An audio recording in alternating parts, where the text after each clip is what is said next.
Sejam bem-vindos ao Evercast On The Road, edição especial, e eu tô com o nosso CEO Daniel Pinheiro com a gente. Bom demais. Aqui nessa nova temporada, então, Daniel... Um brinde com a canequinha. claro, né? Nada como a nossa exclusividade, é sempre as nossas canecas. Evercast especial de frente com o CEO. Eu nunca achei aqui que a gente ia ter até esse momento catarse, né? De trocar de posição, porque você era o nosso apresentador aqui do Evercast. Não tô roubando teu lugar, não. Não, mas tá fazendo muito melhor do que eu fazia. Eu comecei com o Evercast aí, agora... Pô, sensacional sua vinda. Parabéns pelo que você tem feito aí. E eu vou te falar, eu acredito que esse é o primeiro podcast que eu sento como entrevistado. Opa. Eu sempre sentei na outra posição aí, entrevistando as pessoas.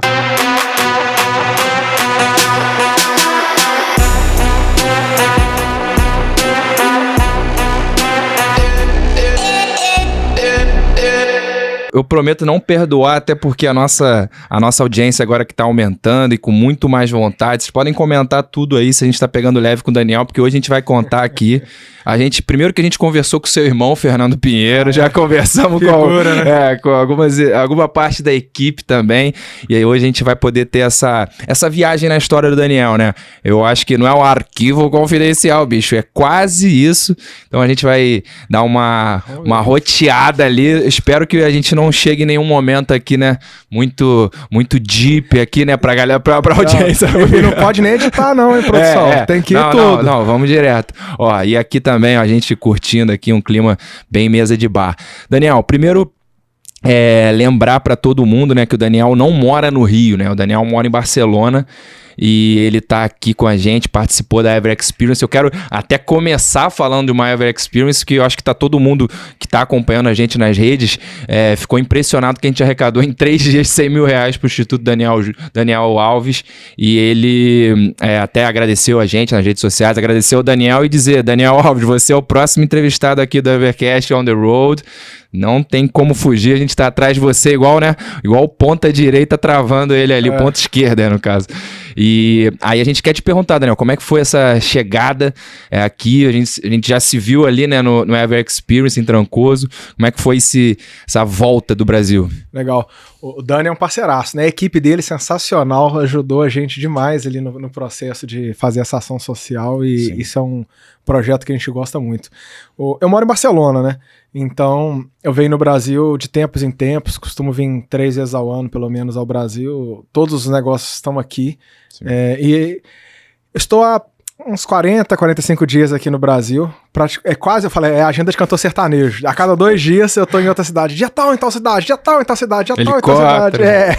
Então, vai indo. E aqui no Rio, eu sempre faço questão de vir. Tem excelentes clientes e, mais do que isso, tem grandes amigos que eu fiz aqui através dos negócios.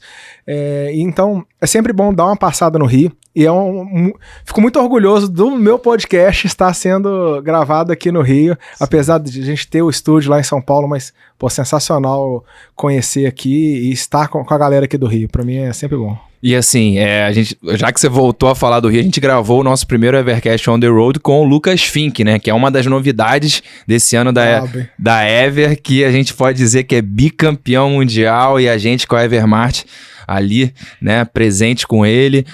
Como é que foi esse caminho? Eu sei, né, muito, mas eu vou me fingir desentendido para todo mundo entender. Mas... O óbvio, às vezes precisa ser dito, às vezes não sempre precisa ser dito. Como é que foi esse caminho até o Lucas? Cara, o Lucas é um desses gênios do esporte, sabe? Eu falo que toda vez que você assiste uma supremacia, alguém que é quase imbatível, que ganha sempre, são pessoas que marcam gerações. O Lucas é um desses caras. Existe todo mundo competindo pelo segundo lugar e o Lucas disparado em primeiro. É sensacional. E mais do que o talento dele pro esporte, é o coração dele. É um cara muito gente boa, muito, muito irmão, muito parceiro. Então... Sim. Cara, uma surpresa muito agradável, tá caminhando junto com o Lucas nisso. Sim. Recordista das ondas gigantes de Nazaré, bicampeão agora mundial de skyboarding. O cara é muito show. E a equipe dele também, cara. Sim, outra coisa. Bernardo. Isso faz... Bernardo, show. Tamo junto, Bernardo Picorelli. Isso faz muita diferença, porque... sem equipe, sem gente preparada do seu lado, sem gente boa do seu lado, você não chega em lugar nenhum. Sim. E assim, o Lucas é isso, sacou? Tipo... Eu conversei com gente que conhecia o Lucas aqui do Leblon há muitos anos atrás. Já 2 pessoas que eu troquei ideia vieram falar. Ele é muito querido, né? Eu conheci ele através da Red Bull, né? Ele é um grande atleta da Red Bull e eu de MC lá. E assim, na própria Red Bull, todo mundo abraçou ele como família. O Stanley, né, que a gente citou na entrevista, é muito família. E você tem esse espírito família na Ever. Eu acho que talvez ele encontrou na gente, nesse caminho, que a gente tinha muito espírito dele, né? A gente já conseguiu acompanhar isso. Pô, o podcast foi absurdo, assim, o quanto ele tinha de interação com a gente, trouxe o Guga também para ser co-host, eu acho que é meio que essa pegada.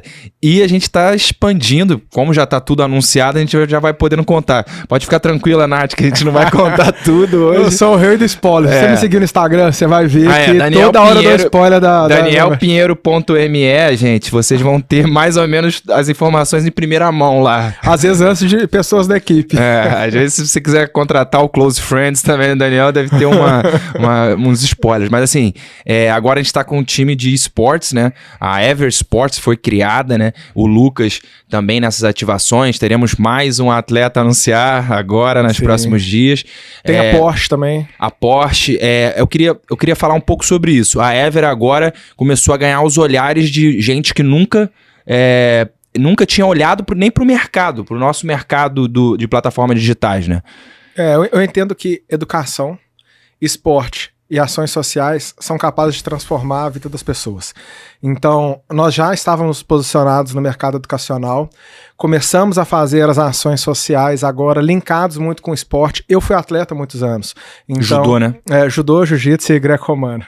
Eu fiz greco-romana também, com o Antônio Jaúde, né? Também, Jaúde, lutei com o Jaúde seletiva para Traremos um atleta de greco-romana, então se você... né, que eu sou Não, pô, você não vai competir, né? A gente vai trazer um atleta de greco-romana se bobear, hein? Boa, vou trazer. Luta olímpica. E, cara, minha vida foi muito transformada pelo esporte. Eu vi várias pessoas tendo suas vidas transformadas, tendo de novo esperanças, as famílias ali acreditando naquelas pessoas. Então, a gente tem muito essa veia de esporte. E esporte individual é algo que a gente... Cara, eu sempre amei muito esporte individual, porque esporte coletivo, muitas vezes, você recebe um patrocínio grande, ou um carrega o outro nas costas, mas o atleta do esporte individual no Brasil, ele passa muita dificuldade. Eu tive muita dificuldade de ter patrocínio. Eu tive um grande patrocínio durante o esporte, meu pai bancava tudo, onde eu ia eu conseguia alguma coisa, tive um ou outro patrocínio nesse período, mas assim, é muito difícil o atleta de esporte individual no Brasil, ele tem pouco apoio do governo, pouco apoio das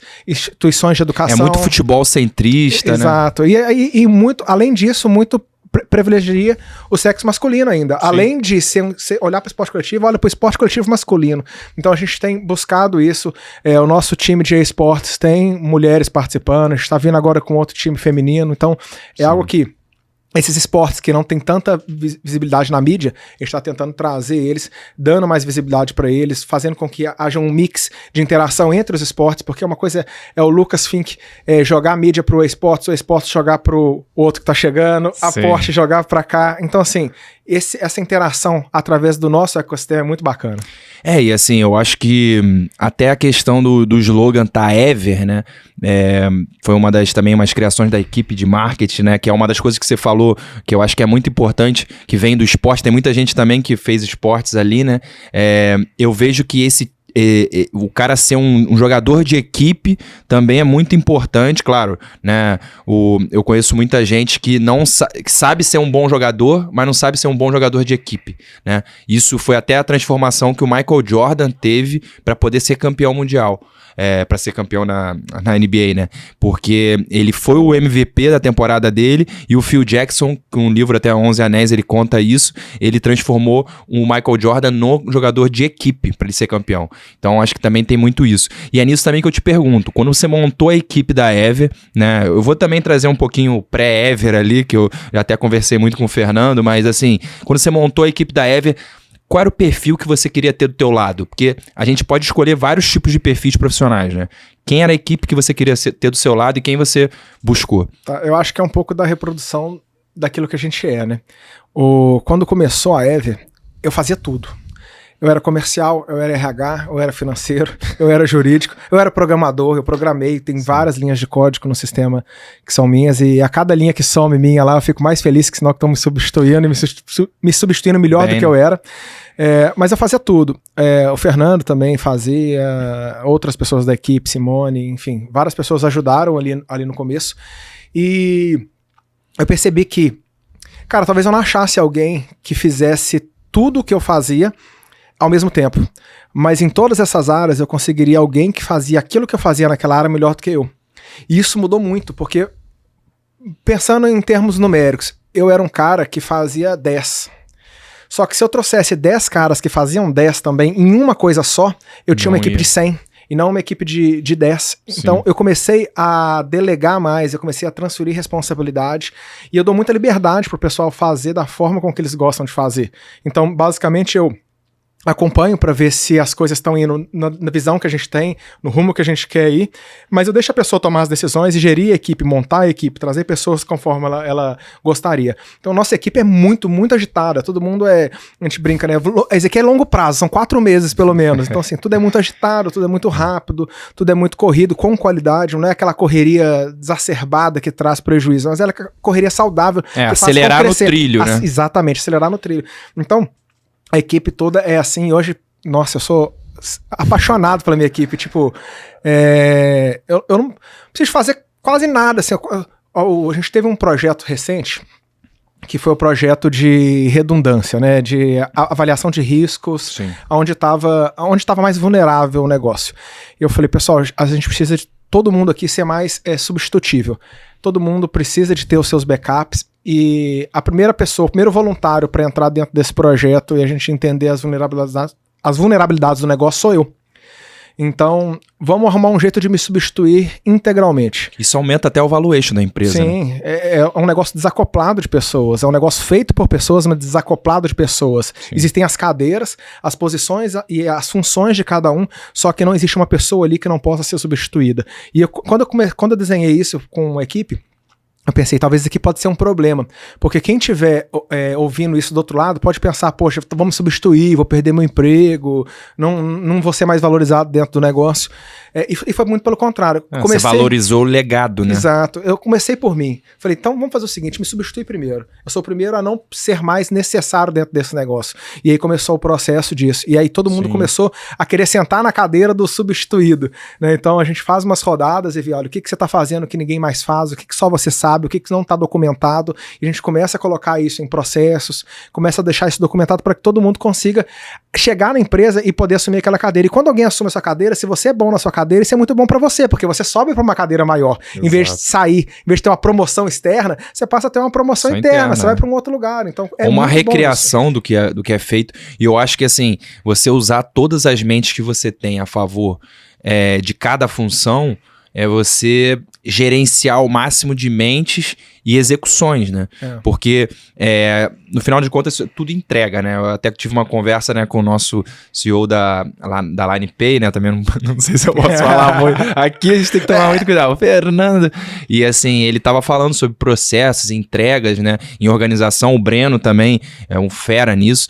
E a gente tava trocando muito essa bola. Eu tô com medo de falar alguma coisa que tem a ver com a estratégia, mas eu vejo que na Ever esse cuidado estratégico, até a chegada agora da Ever Estratégia, que foi um evento focado exatamente para definir o que vai acontecer. E assim, a minha pergunta agora é a gente querer saber do início ali da Ever, né? Porque todo mundo tem o sonho de poder ter um grande negócio, esse negócio ser escalável, esse negócio ser lucrativo, e você conseguiu chegar lá. E o Fernando, quando estava me brifando muito sobre como foi a história inicial da Ever, ele falou sobre esse voo Paris-Barcelona, que você desceu do voo praticamente com um gameplay na cabeça. Foi isso que aconteceu? Eu acho que a vida do empreendedor, ela não é aquele estalo que as coisas acontecem. O eureka. Para chegar nesse estalo, houve muita experiência vivida, houve muito aprendizado adquirido, há muita bagagem para ele, para que em algum momento, algum estalo, sim, combine todas as ideias, combine todas as soluções que ele teve durante a vida para ir construir algo novo. Porque na verdade, tudo é uma combinação de coisas que já existem, ou dentro de você, ou associando com as pessoas que estão à sua volta. Mas teve esse episódio do voo que ele é bem legal, que foi o seguinte: eu fui passar um aniversário meu em Paris, na França. Tava trabalhando muito. Nessa época eu tinha 32 projetos rodando. Tava sendo muito acionado, tava bem cansado, já não sabia muito o que fazer, porque aquilo não representava o que eu gostaria de deixar. Aquilo não era meu legado, aquilo não era o que eu gostaria de fazer pro resto da vida. Era muito desgastante. Então, em Paris, trabalhei todos os dias. Tava eu, minha esposa, na época namorada, e trabalhando muito, não aproveitando nada. E um dia eu dormi no jantar. Dormi mesmo. Apagou? Tipo, pediu entrada, eu fiz assim, ó. Descargou, bum. Acabou. Dormi a noite inteira. Aí ela me acordou, eu falei, ei, vamos comer? Ela falou assim, não, já acabou a sobremesa, nós estamos indo embora. Tava assim, né? Aí... Mas convenhamos, né? Lógico. Pô, Cidade do romantismo, bonitão. Você com a cara no prato. Imagina só o garçom olhando e eu lá assim, roncando. Dormia, todo mundo passava e ficava olhando. Falei, o maluco tá dormindo, tá chapado. Não tava nada, eu tava cansado. Messier já tava em outra, né? Bom sonhar, né? Sonhando com o Zidane. Aí, beleza. Voltei. Aí no voo ela falou assim pra mim, eu lembro direitinho, eu tava na fileira do meio, do corredor, ela tava do meu lado direito. Ela falou assim, você tem que pensar o que você quer pra sua vida. Essa vida sua aí não dá, cara. Você vai morrer, você é muito estresse, trabalho o tempo inteiro. 2 carregadores, um carregador portátil, cabo passando por dentro da mochila e andando o dia inteiro. Nem olhei pra cidade, tava passeando assim, olhando pro celular. Nem sei onde eu fui aquele dia. Não era aqueles dias. Não era nem pra estar ali, talvez. E aí, naquele voo, eu pensei, cara, eu tenho liberdade econômica, eu consigo fazer razoavelmente muitas coisas, então tô tranquilo. Tem liberdade geográfica, eu consegui trabalhar a semana inteira em Paris andando na rua. Não precisei, fiquei tranquilo. Visitamos Alsácia, visitamos Reims, a terra da Champanhe, fomos para Brie, descemos um pouquinho. Versalhes, Palácio de Versalhes. Passeamos um pedaço bom da França. Fomos na Suíça, na Alemanha. Então eu tinha liberdade geográfica. Claro. Mas... Podia dizer que estava tranquilo, né? Qualquer um que olha fala, pô, o cara tá na Europa, passeando, viajando. Na época eu morava no Brasil ainda. E aí eu falei, cara, tá faltando a liberdade mais importante, que é a minha liberdade de tempo, mas não de tempo de ficar ocioso, é de ter o controle sobre a minha vida, é a liberdade do meu espírito, de eu poder fazer de fato o que eu quero e fazer com que outras pessoas também possam fazer isso, possam viver isso. Então, tava muito assim dentro do voo e fiquei pensando, cara, vou ter que fazer uma outra coisa. Então, o que eu posso fazer que não demande obrigatoriedade de eu estar 100% dedicado ao negócio? E aí você vê que linka até na parte da independência, né? De ser substituído, de ser substitutível. E aí, pousando, eu falei, cara, é isso. Eu vou pro digital, eu vou trabalhar com algo nesse sentido. Eu tinha 2 produtos na época, um CRM de rede social e por legado de história de profissional, tinha checkout, porque eu já tive site de passagens aéreas, por milhas e tudo. Então eu falei, cara, é um desses 2. Ou é CRM de rede social, ou é processamento de pagamento. Sim. Então, comecei nessa batalha, comecei a estudar, comecei a pesquisar muito, acordando, eu sempre acordo cedo, né? Acordo 5 da manhã. Então, não é o negócio do clube das 5, eu acordo porque acaba o sono mesmo, a cabeça começa a ferver, e nos primeiros momentos do dia... Inquietude. Nos primeiros momentos do dia, eu fico buscando conhecimento e vou vendo vídeo, vou fazendo tudo assim, aleatório, sabe? Às vezes quantos centímetros a pulga pula, como é que a nave espacial reentra na Terra. Eu vou usando conhecimentos aleatórios assim e vou juntando. Parece que você vai ligando as conexões, sim, né? Sim. Cara, Jobs, ele fez caligrafia, curso de caligrafia. Ele achou que ele não ia fazer nada aquilo lá. Por que ele vai fazer caligrafia? E aí quando veio o macOS, ele pegou o conhecimento dele de caligrafia e criou a primeira fonte tipada do macOS. E ele falou assim, cara, o negócio é combinar. Eu combino coisas que eu aprendi lá, tem uma bagagem, que é o que eu falei agora há pouco sobre o empreendedor. O empreendedor nada mais é do que um grande mochileiro com uma bagagem incrível, onde ele sabe associar todas essas coisas e construir combinando coisas novas. E aí, nessa corrida aí, uma viagem que eu fiz para Israel, bate-papo com outros empresários, com outras pessoas, surgiu a ideia de nos posicionar como plataforma, e aí eu falei, cara, eu não vou fazer isso para ser só mais uma plataforma mais barata ou alguma coisa do tipo.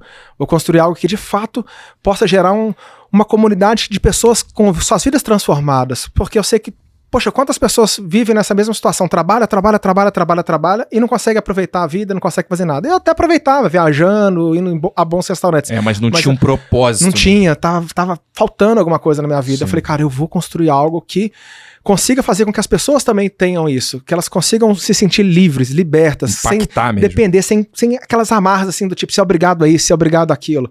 E aí veio a Ever, né? Então esse voo é um grande... Filho, já dá uma brilhada no olho aí, quem pegou aí veio a Ever, aí veio aqueles passarinhos. Cara, eu sou skin the game total, né? Não dá pra dizer tatuada, que você não se... Eu acho que assim, agora que a gente pode falar da Ever depois de ter entendido que essa sua inquietude trouxe a você entender que a Evermart estava ligada ao que você queria pra vida, que era transformar a vida de milhares e milhões de pessoas agora, né? E assim, realmente chegou a vida de muitas pessoas. Quando eu entrei há pouco tempo na Evermart, entrei em junho, parece que eu entrei há 3 anos. A Evermart é muito 5 anos em sabe? Aquela parada... Tem um dip ali, pessoas que falam que estão há 3 meses, mas você vê que a pessoa tá muito envolvida, porque tem esse espírito, né? O espírito Ever, né? A gente pode até usar isso, daqui a um tempo a gente vai usar. O espírito Ever, né? Que eu acho que até o que tem nas faculdades americanas, os colégios americanos, já ouviu falar sobre isso, o School Spirit, que envolve as líderes de torcida, a banda marcial, até o pessoal do teatro.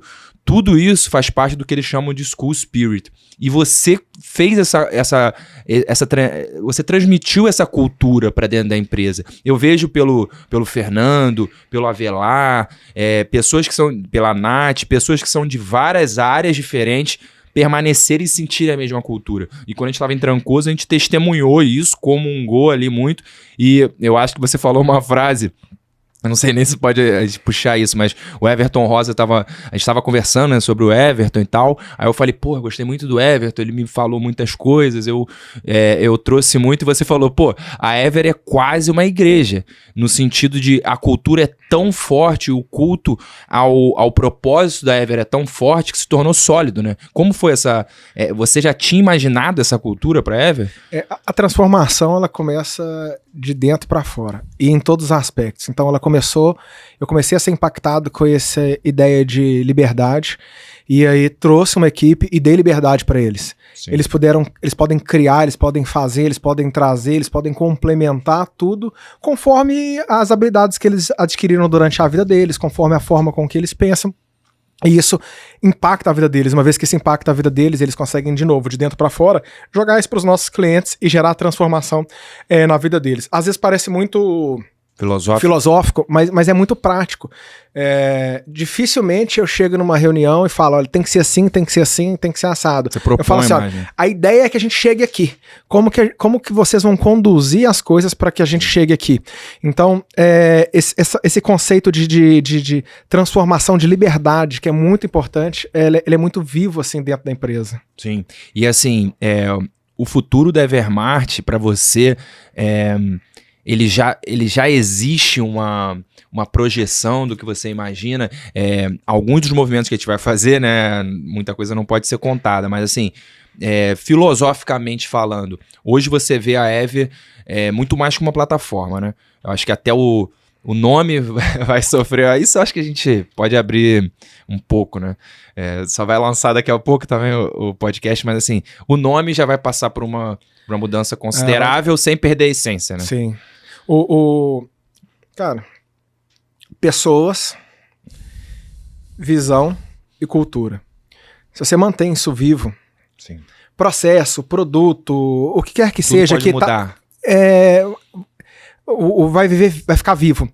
A cultura é algo muito forte. E o que é cultura? Cultura é aquilo que o cara que trabalha na empresa usa para tomar a decisão na hora que ele tem que tomar uma decisão sem ter que consultar o chefe dele. É o que te baliza, o que faz você tomar suas decisões. E é muito claro na Ever que as nossas decisões são muito centradas nos nossos clientes, são muito centradas em gerar resultado. Então eu lembro quando eu estava começando, tinha a ideia assim, como é que vai ser o nosso suporte? Como é que nós vamos atender? Vai ser mais automática? Vai ser mais humanizada? Eu falei, galera, essas perguntas aí, 2 passos atrás. Como que você gosta de ser atendido quando você liga no suporte? Pô, eu gosto que a pessoa me trate bem, trate ele, converse de boa, como se fosse uma pessoa normal, né, digamos assim, sem muito rodeio, e que resolva meu problema, de fato. Porque às vezes fala que vai resolver, fala muito, fala bonito, mas no final das contas eu desligo a ligação e não resolveu nada. Então eu falei, então é isso que nós vamos fazer. E você do desenvolvimento? Eu falei, cara, eu gosto que seja simples assim, eu gosto que faça isso, eu gosto que faça aquilo, eu gosto de não ter problema, eu gosto... Então... todo mundo começou a colocar suas impressões ali, a gente começou a desenhar o produto, começou a desenhar a empresa, e que hoje a gente tem desenhado essa comunidade. Sim. Então, é muito deixa a cultura forte, deixa a visão. Às vezes eu brinco que, cara, eu vivo no futuro. E aí de vez em quando eu venho aqui no passado contar pra vocês um pouquinho de como é que estão as coisas lá. Então a minha função é muito essa, de olhar pra frente, entender e pensar e conviver com coisas que vão acontecer. Eu tive recentemente no Fórum Econômico Mundial em Davos. Sim. E foi uma experiência muito rica, porque eu pude ver coisas que ainda não são realidades aqui, falando de Web 3.0, um processo de blockchain muito vivo. 5G, né, as mudanças. Sim, 5G. Não, 5G há tempos, assim, isso não é nem futuro. Implementação Brasil, implementação Brasil tá nesse processo, mas eu tô falando legalização. Muito de uma nova economia, de um novo movimento, de novos processos. Então, muito da minha função é viver isso e trazer isso muito vivo para a equipe. Então, quantas vezes eu chego para a Nath, chego para o Cleiton é o nosso VP comercial, então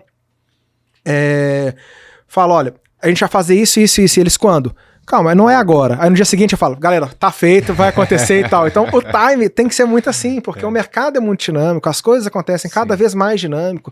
A gente muito se fala em metaverso e tudo, tem gente que nem tá entendendo o que é, mas tem...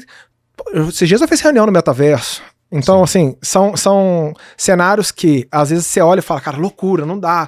Mas alguém tem que viver essa loucura futura para tentar trazer para o presente, simplificando a vida das pessoas, resolvendo problemas e gerando recursos. Sim. Então, tipo, cada ideia que você vai lá e conecta e busca com outras pessoas que já estão mais desenvolvidas em alguns aspectos, você tem que tentar traduzir de forma simples para aquele que vai executar a coisa no presente, porque se todo mundo ficar vivendo no futuro, cara, é loucura, é utopia, nós vamos viver um mundo que não é um mundo real.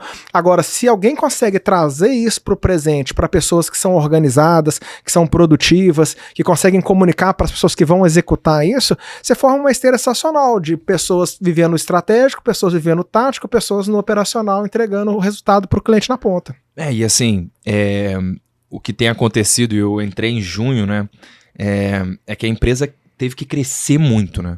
E assim, eu não sei numericamente, assim, mas eu acho que cresceu uns 30%, 40%. Quantas pessoas você acha que tem hoje na empresa? 100 colaboradores? 150. 150 colaboradores, você vê. 150 colaboradores. Quando você chegou em julho, devia ter uns 80, 70. Isso que eu ia falar. E provavelmente quando esse podcast for no ar, a gente já passou de 200. Então, boa sorte, Júnior, Raíssa, Carol. RH vai, RH não, porque na empresa não chama RH, chama gente gestão. Isso. É muito diferente. Nós tratamos as pessoas lá como pessoas e não como números ou recursos. Inclusive, Carol, Rai, Júnior, assim, é impressionante realmente a entrega que eles fazem ali também de conteúdo. Eles são geradores de conteúdo também, isso que eu acho incrível, né? Eles trazem como se fosse uma aula, assim, isso que é muito interessante. Não tem aquela relação, você não tem uma relação como se fosse o RH, né? Aquele medo. Eles são professores quase até. A transformação é de dentro para fora.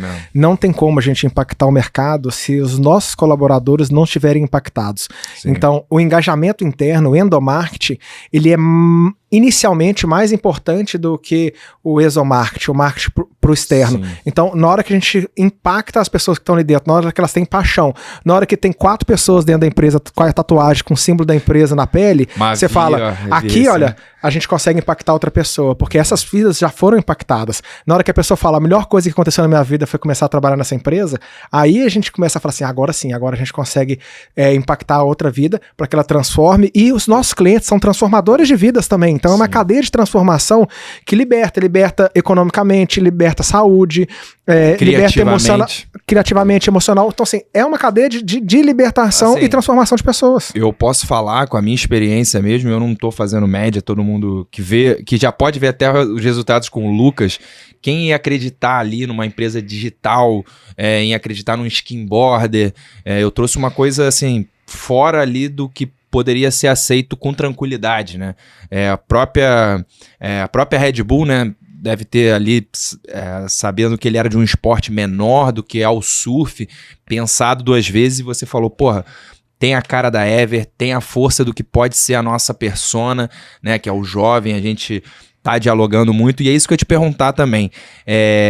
A empresa tem um espírito jovem sem precisar que todas as peças sejam jovens, né? Então também tem a ver essa questão na cultura.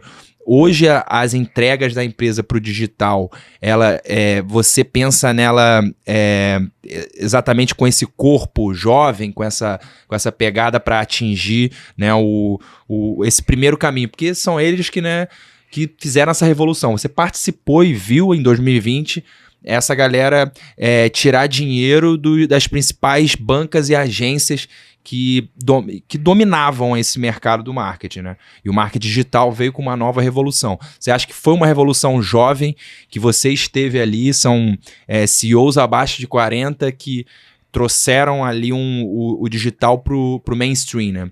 Como é que você viu esse movimento todo?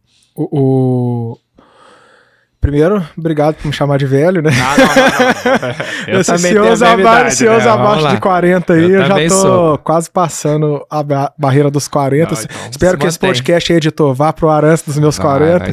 Tô com 37. Mas o jovem, ele é muito rápido. Ele tem uma adaptabilidade muito grande. Então ele sabe se adaptar ao momento, ele sabe absorver as novas tendências, ele sabe se mover de forma rápida. Testar. Exato. Você testa, avalia, aprimora. Então, ser jovem é ser isso, é ter essa possibilidade de ter mais páginas em branco do que páginas escritas. Isso faz muita diferença para que você faça mudanças rápidas de rota, você consiga ir na direção correta. Pegar um transatlântico e girar ele é muito complicado, mas pegar um caiaque e girar são 3 remadinhas, você gira o caiaque. Então, assim, né? Não claro, você tem grandes negócios que conseguem também muitas vezes girar, pivotar, entender um pouco o mercado com mais facilidade, mas via de regra grandes instituições ou mais tradicionais ou mais antigas, elas têm mais dificuldade de fazer grandes movimentos. Então, ser velho, mas manter-se com o espírito jovem te dá muita flexibilidade para se adaptar a um cenário que cada vez mais muda.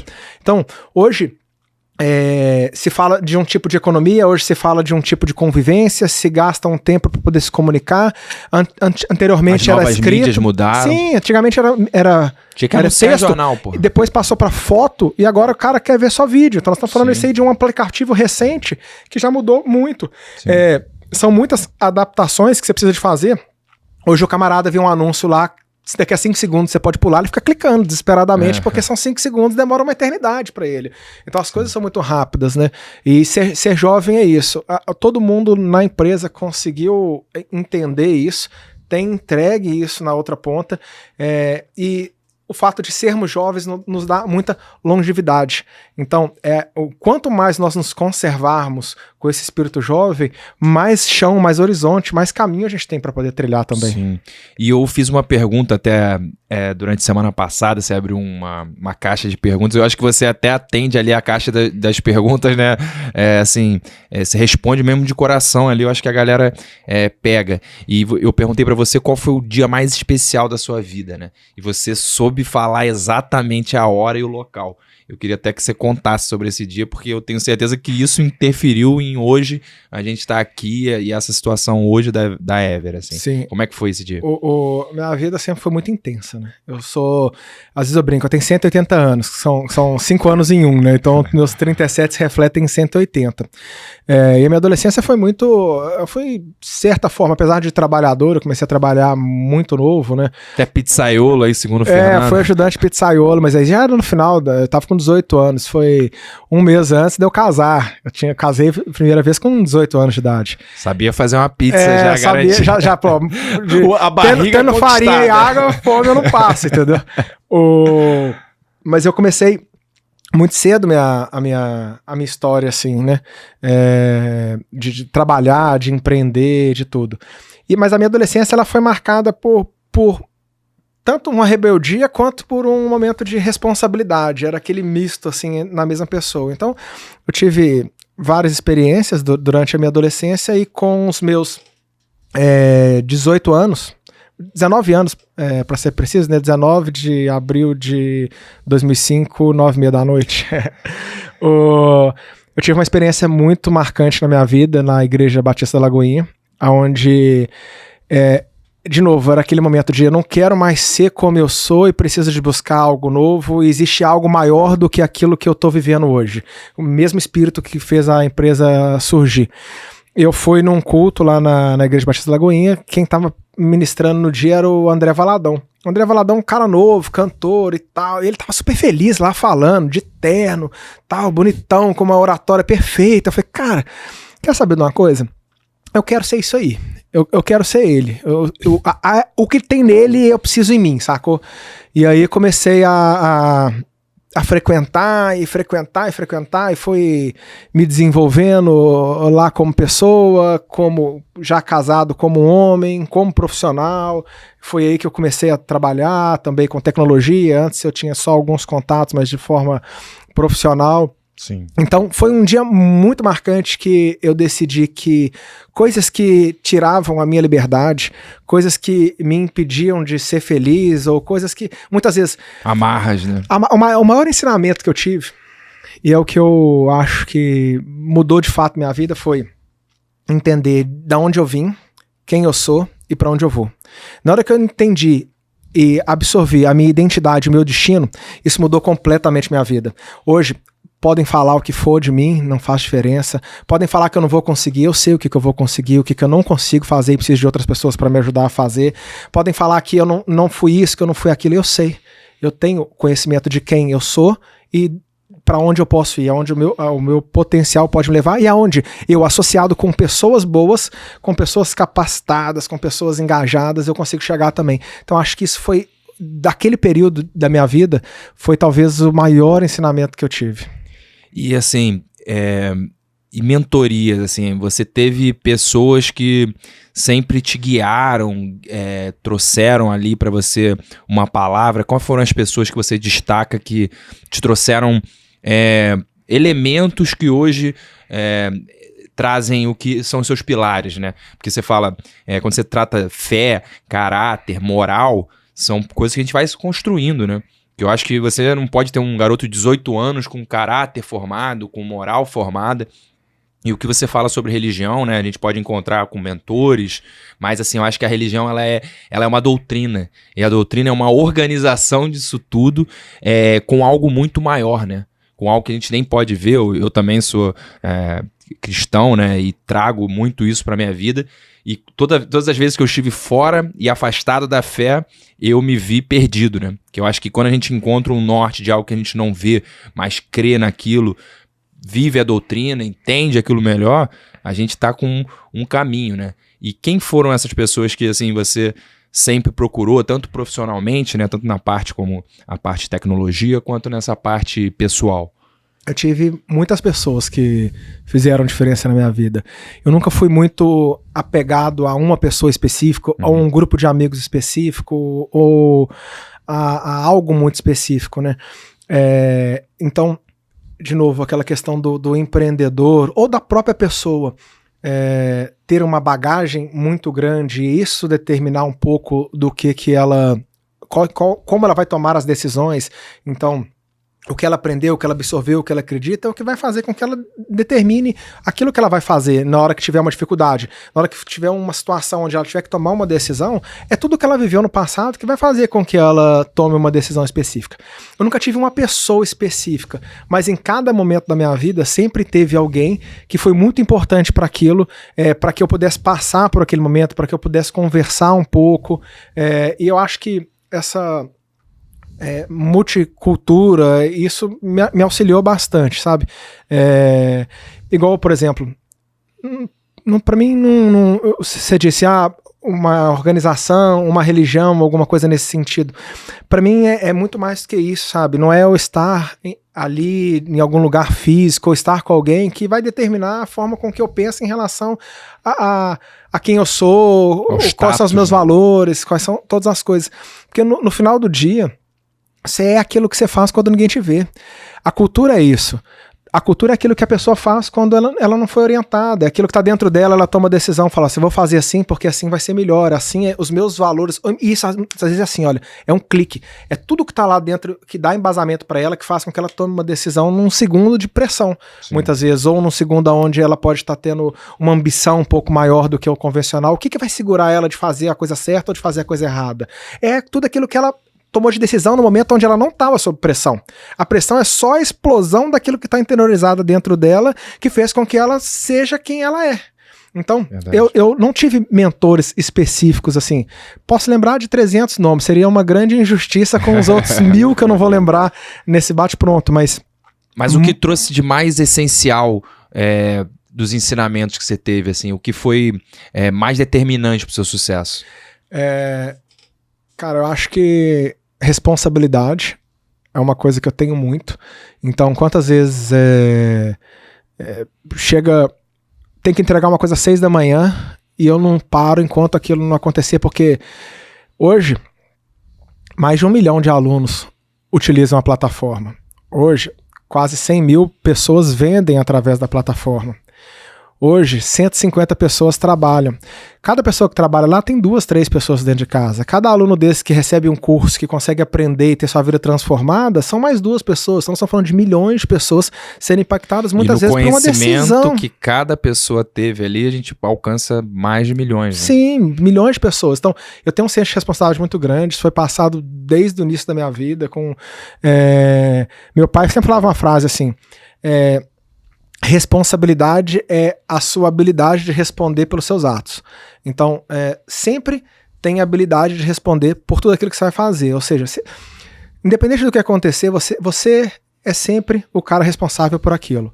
Hoje, na empresa, se alguém atender mal no suporte, e o nosso suporte é muito bom, mas ainda que alguém atenda de uma forma com que não deve, a culpa é minha. Porque eu não consegui instruir a pessoa que é o gestor, que não conseguiu passar para ele, ou eu não consegui perceber que o gestor não conseguia coordenar ou gerenciar aquela pessoa. Então, é estrutural, né? Sempre. Da essência. Quanto mais responsabilidade você tem, mais você é cobrado. Então, você tem que ter. Então, responsabilidade foi uma coisa muito marcante que me ensinaram e que eu carrego, eu acho que é responsável pelos resultados que eu tenho. E outro ponto também é coragem, sabe? Cara, se tudo der errado amanhã, começa de novo. A vida é marcada por recomeços. Toda hora você pode recomeçar. Toda hora você pode tentar fazer algo de novo. Você vai somar a bagagem que você teve. Você teve medo da Evermart não ter dado certo? Não. Mas se não desse também... Vamos para outra, vamos para a próxima coisa. Eu já tive N empresas. Meu primeiro negócio, fazendo site com pouco mais de 10 anos de idade, passando por N empresas de todos os ramos alimentícios. Tive restaurante, eu vendi tomate seco, eu vendia a coisa da horta na rua, lá quando eu era adolescente iniciante ali, moldura, linguiça, presunto. Foi pra poder chegar naquele queijo, mini bugre lá de $2.000, né? Caramba, teve o caso do mini bug, eu tinha 12, 13 anos de idade. Eu cheguei pro meu pai e falei, pai, eu quero um mini bug. Ele falou, você é doido, filho. Primeiro, nossa idade. Segundo, se você quer alguma coisa, você compra. Você vai lá, trabalha e compra. $2.000, né? $2.000. Meu pai falava muito assim, né? Pra comprar 3... Dinheiro não nasce no pé, não, filho. Se você quer dinheiro... 3 vacas leiteiras ali. Compra lá. Pô, a gente já criou vaca no quintal da casa da minha avó, no Belo Horizonte. Mas vamos lá, voltando pro mini bug. Já vendeu vaca, olha aí. Se você quer vender curso hoje, mas já vendeu vaca. Ó, galinha, codorna. Vou fazer um corte, já vendi vaca. Já vendi vaca. De vendedor de vaca, ajudante de pizzaiolo até aí. Aí o minibug, pô, o pai falou, beleza, então vou comprar. Eu falei, como é que faço dinheiro? Ele falou assim, coisa de reciclagem dá dinheiro. Eu falei, beleza. Aí comecei a catar latinha na rua. Eu ia pras festas juninas do colégio, essas coisas, a criançada toda brincando, jogando traque e tudo. Eu ficava catando as latinhas de cerveja dos pais, amassando e guardando pra depois levar pra casa. Eu morava 2 quarteirões da escola. Catava garrafa de PET, plástica, fio de cobre, fazia uns cofrinhos na marcenaria do meu pai. Eu trabalhei com meu pai desde pequeno na marcenaria. E aí, porque foi o início do Plano Real, né? 1994. E aí tinha muita moeda. E o pessoal começou a poupar, a guardar no cofrinho. R$1 valia $1 no inicinho. Então era um dinheiro significativo. Então eu vendia os cofrinhos por R$1. Na minha conta eu precisava de 2.000 cofrinhos. Mais o material que eu tinha que pagar depois. Meu pai fez um grande patrocínio não cobrando o material dos cofrinhos. Investimento, mas eu pegava retalho de madeira pra poder fazer, né? E aí, juntei 2.000. Comprei, foi agora eu vou andar. Meu pai falou assim, pra andar você tem que lembrar que você tem que pôr gasolina, né? Porque eu não vou te bancar de gasolina, né? Aí eu pegava a galera, andava muito no Mineirão e no sítio, né? Meu pai tinha uma roçazinha. Aí pegava o pessoal, cobrava R$1, que dava pra dar tipo 20 voltas, dava uma voltinha com o cara, e pão, e ficava dando volta. Então... comprei um minibug lá, assim... transformou no capital de ativo. Não, já virou uma fonte de renda, né? Negócio que era pra ser uma diversão, Daniel, não conseguiu. Não consegue. Não, teve que fazer dinheiro. Era o Uber de 1995, 96, saca? Daniel vai vender a garrafa aqui depois, gente. Quanto ia pagar quanto? A gente vai perguntar se o pessoal do estúdio vai comprar aqui. O fone tá à venda, hein, galera? Tá tudo à venda. É só ver. Mas conta. Aí, mas a gente compra. Não, aí, beleza. Veio o minibug, rodei bem e tal. Mas nessa época eu precisava de dinheiro, ficava fazendo dinheiro de várias formas. Caixa de papelão, quando você arranca assim o negócio, ele fica aquela ondulação. Sim. Aí eu recortava aquilo, fazia caixinha de artesanato, colava miçanha, colava as paradas, vendia. Eu lembro, porque eu ia pra Juiz de Fora, terra da minha família, da família da minha mãe. Tem um espírito, né? Silvio Santos, de camelô pra de camelô pra vendedor de vaca, pra pizzaiola. O SBT tá perdendo aqui Aí eu ia lá no final de ano e eu era gordinho. Hoje eu não sou gordinho, não. Hoje eu sou magrinho, né? Eu sou forte. Na época eu era gordinho com força. Sim. E aí, o que eu queria? Eu queria comprar chocolate, paçoca, esses negócios na vizinha, né? Que era a quintandinha que tinha lá. Aí, pegava, fazia as caixinhas todas assim, abria o portão da casa da minha avó, botava uma mesa lá no portão assim, e falava, R$1, R$2, e começava a vender as caixinhas. Aí depois ia lá, torrava tudo em... Rapaz, tinha um chocolate hidrogenado desse tamanho assim, ó. Era o Dani Marte ali. Você é doido. Mercadinho. Fazia dinheiro. E fui fazer linguiça, fazer tomate seco. Eu assisti a Ana Maria Braga e vi ela fazendo tomate seco. Eu falei, rapaz, pai, esse negócio é bom? Ele é. Eu falei, dá pra vender? Dá pra ganhar dinheiro? Dá. Comendo. Bom, rapaz, comecei a fazer tomate seco, aí fazia. Aí você tem que pensar na esteira de produto, porque o tomate seco, eu tirava a polpa. Não, a polpa dava pra fazer massa de tomate, que dava pra poder fazer lasanha, canelone e pra poder vender congelado. Então você pensa na esteira de produto. Eu pensei que você tava pensando já em variar, botar o pão pra vender. Aí meu irmão começou a fazer pão. Vamos pensar aqui na estrutura. E é isso, assim, esse seu espírito de vendedor.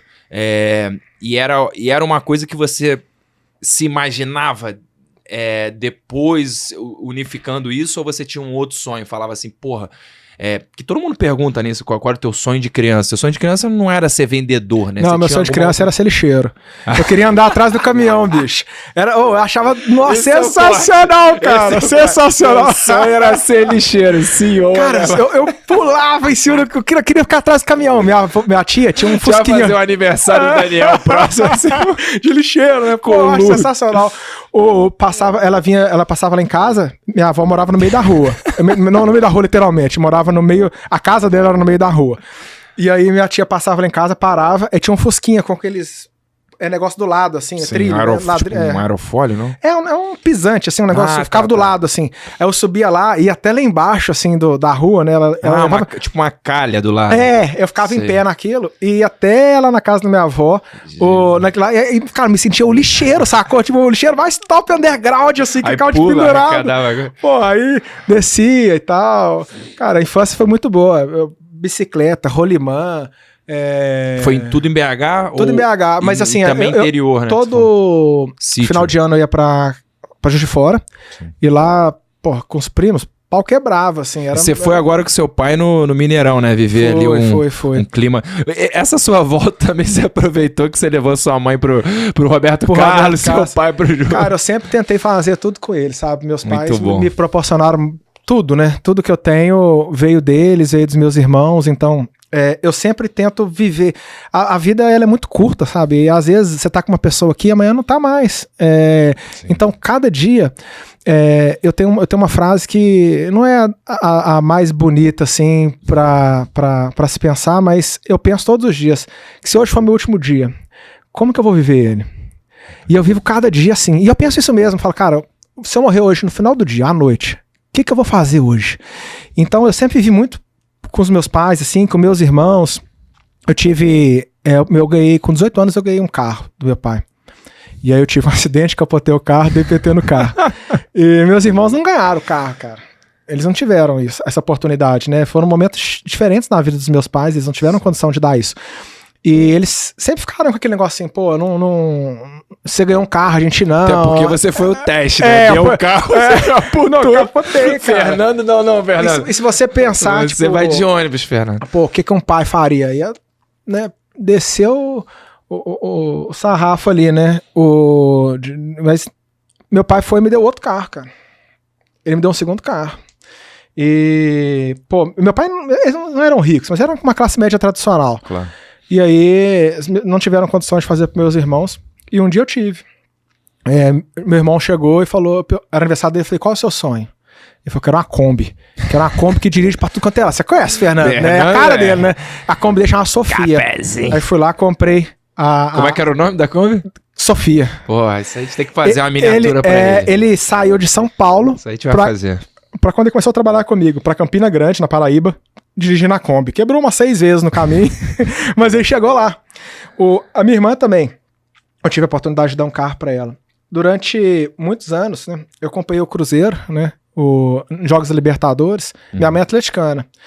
Só que eu percebia que ficar brigando Cruzeiro e Atlético só afastava. E eu podia viver muitos outros momentos de felicidade com ela se eu esquecesse essas diferenças e convivesse mais com ela. Então todo jogo da Libertadores Cruzeiro tinha fora, eu levava minha mãe. O jogo é um dia, eu ia 4. Aí ficava 2 dias antes e um dia depois. E aí os 2 dias antes a gente passeava. Argentina, Uruguai, Chile. Fizemos América do Sul, conhecendo, passeando, brincando, divertindo. Então, espero que eles vivam muito tempo ainda. Eu tenho um privilégio de tê-los até hoje. Mas, cara, eu sou aquela pessoa que se eu olho pra dentro, olho pras pessoas que estão à minha volta, eu falo, tá bom já, sacou? Eu já vivi, eu já sou feliz, as pessoas que estão à minha volta, eu já aproveitei elas. Só que pretendo viver 120 anos, mas todos os dias eu vivo como se fosse meu último. E é de fato, não é demagogia. E assim, acelerado também. E acelerado, porque todo dia você... seu último, mas com aqui um reloginho passando do lado. Uma tipo esteira. Assim, só tem mais 1 hora, vou fazer o quê? Vamos fazer negócio. Mas isso é muito importante. O nome do meu canal, né? Quando eu me formei, a gente criou um canal, chamava Vida é uma Só, né? E o slogan era, não deixa pra amanhã. A vida é uma só. Porque se você começa sempre a pensar assim, vou deixar pra amanhã, daqui a pouco eu faço. É uma coisa que eu tenho de organização na minha casa, que eu não deixo nada que tá no chão e eu penso assim, depois eu pego. Eu sempre mesmo que se fosse cansativo ou o que for, eu vou lá, ou aquilo ali daqui a pouco eu limpo. Porque se você for deixando essa cultura e todo dia você for praticando esse, não, depois, ou não sei... Isso vai te consumindo. Isso vai te consumindo e vira você, assim. Ele vai te dominando. Eu tenho essa cultura para trabalhar. Então, por exemplo, se eu tô fazendo um call com você me deu uma ideia, eu já vou lá, já mando para as pessoas que são envolvidas, já crio um grupo, o pessoal até brinca, né? Mais um grupo. Deixa aqui. Tem gente que vai criar hoje. Vou criar um grupo do Evercast, vai poder receber o material ali do operador do podcast. Mas já faz na hora, cara, porque você deixar para daqui a pouco, surge outra coisa e as coisas vão se acumulando. Se não for executada, ela pode apagar. Sim, você esquece. Então, uma coisa importante de se conhecer, você saber quem você é, isso.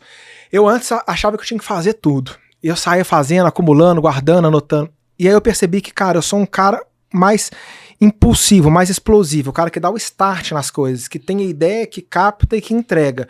Na outra ponta, eu preciso de pessoas que são mais constantes. E eu me culpava muito, cara, eu não sou constante, eu não consigo fazer as paradas, mas eu não precisava de ser constante. Eu precisava de dar a explosão inicial do foguete e deixar outra pessoa ser o constante que poderia... É o perfil de cada... Até isso em canoagem, né? Dizem que os que estão na frente, eles estão mais arranque, os outros são de mais resistência. Sim. Eu acho que tem toda uma coisa... Isso que eu ia te perguntar também, eu queria voltar para as experiências, né? Você falou sobre o quanto você leva a vida dessa forma. Quais foram as experiências de vida que você teve? Você teve algumas agora recentes, até pela Porsche Cup, de todas as Ever Experience, que eu acho que é o que todo mundo está começando a testemunhar, que você quer trazer para os maiores infoprodutores experiências únicas, que eles possam viver o que você viveu pela liberdade econômica e financeira que aconteceu na sua vida, mas que eles pudessem desfrutar isso como uma recompensa dentro da Ever. E isso é único. Quais foram as experiências que você falou, cara, isso é muito além do dinheiro, isso é muito mais importante para mim? Quais foram? Vou te falar duas. Uma relativamente linkada a dinheiro e outra linkada a transformação de vida, e apesar de eu já ter contado uma da Batista da Lagoinha. O linkado a dinheiro recente, mas é só dinheiro pela possibilidade de estar lá, no GP de Mônaco de Fórmula 1. Sim. Eu já estava com essa ideia de trazer experiências novas para os produtores. Falei, cara, a galera precisa de mais, eles são muito bons, eu preciso ajudar. É um mercado onde que ele é muito heterogêneo, mas tem uma característica muito grande de pessoas que não tinham tantos recursos e de repente começaram a ganhar muito mesmo, milhões por mês, e acaba que corta uma etapa da vida, que é o amadurecimento natural. Exato, de você crescer e aprender as coisas e conviver e experimentar novas coisas. Então eu falei, cara, eu vou tentar, de certa forma, ajudá-los a preencher essa lacuna, né? Sem prepotência nenhuma, mas eu vivi bastante.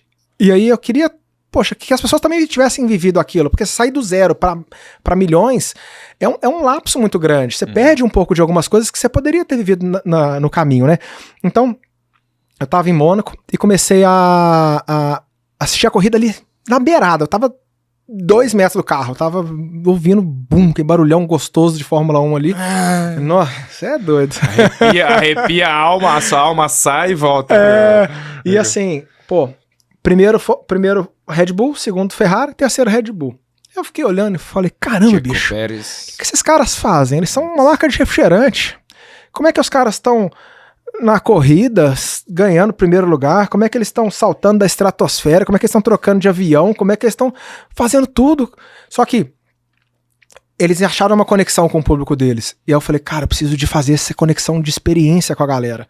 Porque isso vai fazer com que eles possam experimentar coisas que talvez eles nem sabiam. Recentemente a gente foi pro Chile, na vinícola, com produtores todos na faixa de 1 milhão, ganhando bem. Quase nunca tinham contato. Não tinham contato com vinícola, com esse tipo de experiência, e foi super legal ver a alegria deles aprendendo, descobrindo um novo mundo ali, entendendo que existem outras coisas além do dinheiro e tudo. Então, isso foi uma coisa que eu... E até de relacionamentos, né? Sentar nessas rodas, o que eu vejo até em Cannes, né? Vocês com a atriz Rafa Kalimann envolvida ali, né, em Cannes, e junto com o pessoal sentado na mesma mesa. Eu acho que o que está acontecendo também é isso, você compartilhar o que você tem de forma mais justa do que o que era visto. Não tô querendo falar de concorrência. Sabe que eu sou bem avesso a isso, nem a gente nem conversa lá dentro da empresa, a gente olha pro nosso caminho e olha pra nossa vida sem olhar muito pro lado, sacou? Pra cima, pra baixo, independente. Mas conta, aí tipo, aí lá no GP de Mônaco, você sentiu que ali... você poderia reproduzir as ideias e as experiências? Eu acho que é mais do que reproduzir ideia e experiência. É entender o conceito de proporcionar para as pessoas na outra ponta situações que inesperadas, né? Então, tipo, todo o movimento da Red Bull tem situações inesperadas. O público não sabe o que vai acontecer agora. Tem vídeos sensacionais aí. E é isso que a gente tenta transmitir nas nossas experiências também. O wow effect, que eles chamam muito, tipo...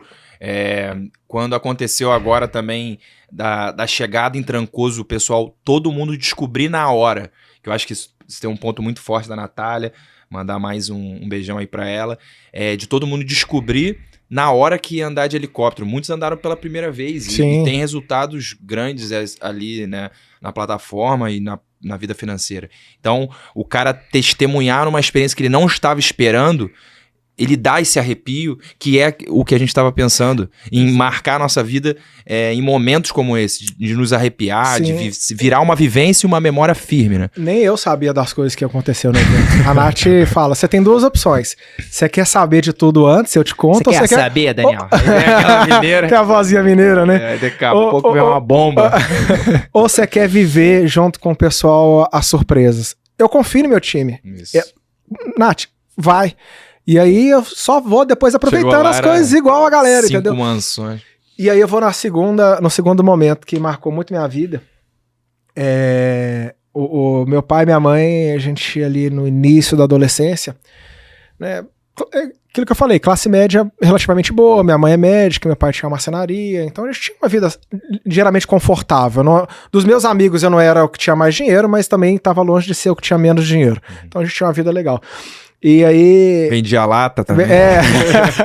Já catava lata. Era catador de latinha e tal. Ninguém podia te ver em festa. O sonho era ser lixeiro, tava Daniel, bom demais. Não terminei essa lata ainda, Daniel. Cara, meu pai... Vamos devolver essa aqui, Daniel, senão... Meu pai ia beber, né? Eu já começava a amassar. Acabava, eu já amassava, a gente ficava servindo até a última, assim, né? Mas aí ele percebeu que tava... eu tinha 12 anos, eu tinha um carrinho, 12, 13 anos, tinha um carrinho, eu tinha isso, tinha aquilo. Ele falou, cara, esse negócio tá subindo muito na sua cabeça. Você vai perder alguns valores. Tá querendo usar roupinha de marca e tal. Eu falei, o negócio que a vida é mais do que o pano que você veste. Mas reciclagem. Peraí. Não dá. E aí ele colocou a gente num carro e levou a gente pro Vale de Jequitinhonha pra passar uma semana lá. Aí chegou lá e ele falou assim, não tem hotel, não tem nada, nós vamos ficar na casa dos caseiros do nosso sítio, da família deles, e vamos comer o que tiver lá, vamos viver a vida que tem lá, vamos passear, vamos fazer as coisas que eles fazem com o mesmo volume de recursos que eles têm. Então, cara, se eu abrir a geladeira, tinha jaca. Jaca e água. É isso que tem. Ia fazer alguma coisa? Não tem nada. Era só ficar deitado, não tinha ar-condicionado, obviamente, no Vale de Jequitinhonha tinha um calor violento. Você passou de Valadares ali, Valadares é quente, passou de Valadares só vai só o múltiplo, assim, do calor subindo, né? E ficamos lá, vivemos uma semana lá, junto com a galera, foi bom, depois a gente, minha mãe e meu pai deixaram suprimentos, ajudaram na reforma da casa, apoiou eles trabalharam no sítio muitos anos, tiveram mais recursos depois e tudo, mas como experiência que transforma a vida, eu tive essa, que vai desde o muito dinheiro, assim, digamos, assim, GP de Mônaco é uma coisa muito exclusiva, Festival de Cannes é uma coisa muito exclusiva e tal, até o... Só aquele smoking ali, não sei quanto tirou do limite, mas o cheque especial bateu, né?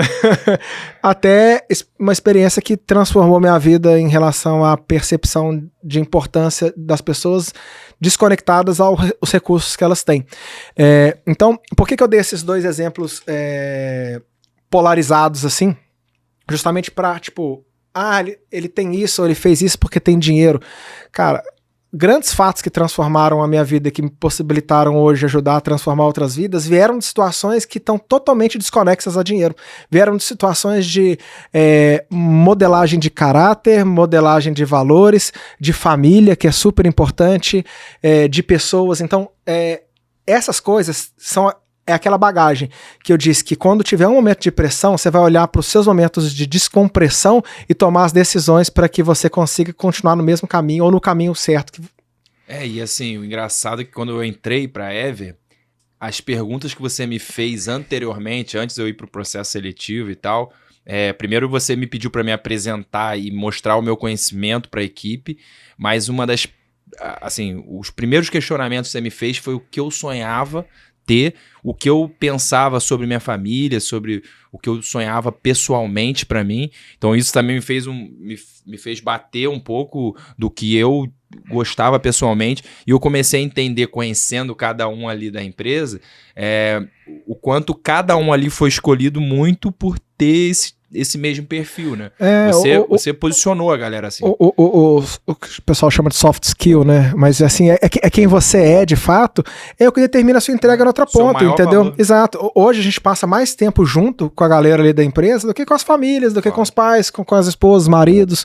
Então, é muito importante que as pessoas ali tenham os mesmos valores, tenham os mesmos princípios, caminhem na mesma direção, e na hora que acontecer alguma coisa dentro da empresa, são essas coisas que você pensa a respeito de como tratar uma outra pessoa, de como agradecer, de como ser educado, gentil na solicitação de algum job, alguma coisa nesse sentido, é que vão fazer diferença. Senão a gente vai estar construindo só, empilhando dinheiro em cima de dinheiro, e na hora que acontecer alguma coisa, isso tudo desmorona.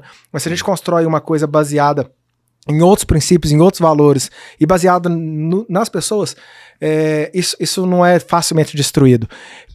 E às vezes eu vejo assim que, poxa, esses discursos às vezes são muito coach, muito papo, assim, mas pergunta, todo mundo que tá assistindo, manda comentário e pede pra quem trabalha na empresa responder pra ver o que eles acham. Ninguém vai ganhar mais nada, não vai ter bônus pra poder fazer o comentário, mas tem certeza que quem trabalha lá sente isso, vive isso, e quando a gente fala por que você criou isso tudo, é esse legado que eu quero deixar, que eu quero que as pessoas continuem depois que eu não estiver mais aqui, ou depois que elas estiverem em outro lugar também.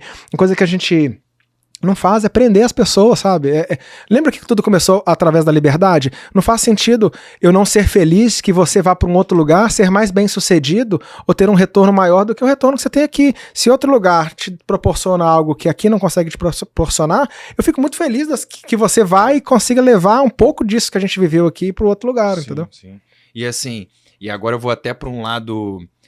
parece que você está fazendo uma análise de marketing geral, análise de SWOT. E assim, das fraquezas, assim, das dificuldades, dos problemas, o que você viveu de maior dor, de maior problema, de maior dificuldade, que hoje você, se eu contar para vocês agora o que eu passei nessas dificuldades, nesses problemas, vocês vão pelo menos sofrer menos, assim, como se você estivesse falando isso pro seu filho, para todo mundo que guiou. Quais foram esses pontos marcantes negativos que hoje te fizeram ser o Daniel? O engraçado que quando acontecem essas coisas, eu sempre procuro o lado bom mesmo, de fato, sacou? Então eu não tenho... Tipo, já é um conselho. Eu não pego, tipo, qual o pior momento? Mas eu... com 18 para 19 anos eu casei. E... Não, aquele que fala triste, mas é bom. Olha, pelo amor de Deus, é um ótimo momento. Não, eu já tive mais de 2 casamentos aí na minha história, né? Então tem uma série histórica aí significativa. E lembra, eu vim de uma família relativamente com dinheiro, classe média legal. Mas... quando eu casei, eu entendi que, cara, agora é uma nova família. Agora sou eu, minha esposa. Novo e a gente... núcleo, né? E a gente vai construir algo junto. Eu não quero mais depender dos meus pais, eu não vou casar pra ganhar mesada, não vou casar pra trabalhar tanto que eu trabalhava com meu pai, parei de trabalhar com meu pai. Foi aí que eu fui pra pizzaria. Trabalhei na pizzaria, fiquei 15 dias, fui mandado embora da pizzaria, ajudante de pizzaiolo. E... fui trabalhar com suporte de tecnologia. Excesso de queijo, não vou fazer essa piada. Não, muito queijo na pizza, queijo, né? Absurdo, mussarela, esse aqui, 4 queijos, pra esse aqui era 4.000 queijos. Isso aqui é um viciado em queijo, hein, gente? A gente se conheceu anteriormente, né? Não, todo dia a mulher perguntou pra mim, minha esposa perguntou, você gosta mais de mim ou de queijo? Eu falei, qual queijo você tá falando? Café da manhã de Trancoso tinha 8 opções de queijo, não, né? queijo é bom demais. Mas aí, os problemas. Eu fui trabalhar com tecnologia, mas eu era suporte, né? Suporte, ficava tirando dúvida do sistema. Eu não sabia programar ainda. Já tinha feito site, HTML e tal, mas isso não é programação, é pré-programação, digamos assim, é mais design, né? Na época, JavaScript não tinha essas coisas todas. E aí, ganhava R$600 por mês. O salário mínimo era R$600 ou 550, um negócio assim. Eu ganhava um salário mínimo. né? E a minha esposa ganhava um salário mínimo mais uns quebradinhos, tipo R$700. E aí fui morar lá no próxima igreja da Lagoinha, né? Tem a Pedreira Prado Lopes de um lado, o IAPI, que é um complexo de prédios populares, e do outro lado tava a minha casa bem próxima ali. Era R$200 aluguel, era um quarto, uma sala, uma cozinha, e o banheiro era dentro da cozinha, em cima do vaso, assim, o chuveiro, sacou? Tipo, Mas já era um terço do que você ganhava. Já era um terço, imagina. É um baita casão pra essa galera dos milionários aí, do digital, pô. Aí, eu não tinha tantos recursos assim, saca? Eu ia trabalhar a pé, né? Eu trabalhava na Praça 7, dava 1 hora de caminhada, porque aquele dinheiro que eu economizava do Vale Transporte, eu podia levar a minha esposa pra comer uma vez por mês fora, sacou? Café da manhã, eu ia na padaria comprar pão, enrolava um pouquinho lá e voltava com um pão só pra casa. Um pão, uma fatia de presunto, uma fatia de queijo. Porque eu todo dia descontava o vale-refeição. Tá. E aí eu perguntava, por que você demorou tanto? Porque eu fiquei comendo um pão quentinho lá. E tá, pô, sacanagem, você tá comendo pão quente, eu não tenho nada. Mas, poxa, eu tinha comprado só um pão, não tinha tomado café. Eu ia pra empresa e ficava comendo as bolachas lá pra poder tomar o café, porque o pão que eu comprava era pra ela, não era pra mim. Ela vai descobrir agora no podcast, se é que ela vai ver, porque também já é muito tempo, né? Aí Então, assim, foi uma época bem difícil. Era basicamente, eu juntava esse dinheiro também do café da manhã pra poder levar uma vez a mais no restaurante japonês, que não era uma coisa cara na época, né, pra mim. Então, dificuldade? Mas na época, cara, eu era feliz, saca? Eu ia trabalhar a pé, passava ali, tô no centro da cidade, barra da rodoviária, passava viaduto, subia. Né, então, é aquele negócio de queimar etapas. Pô, queimar etapas é bom demais, você já chega no resultado, todo mundo quer o resultado. Mas aquela frasezinha de coach, às vezes faz sentido, sabe? Tipo, a jornada do herói. É mais legal do que o objetivo, sacou? O que você vive ali, o que você aprende, te transforma mais do que o resultado final. Porque, cara, outro dia um amigo meu, eu consegui um negócio muito bom aí. Ele falou, e aí, como é que você tá se sentindo? Eu falei, cara, na boa. Não mudou nada.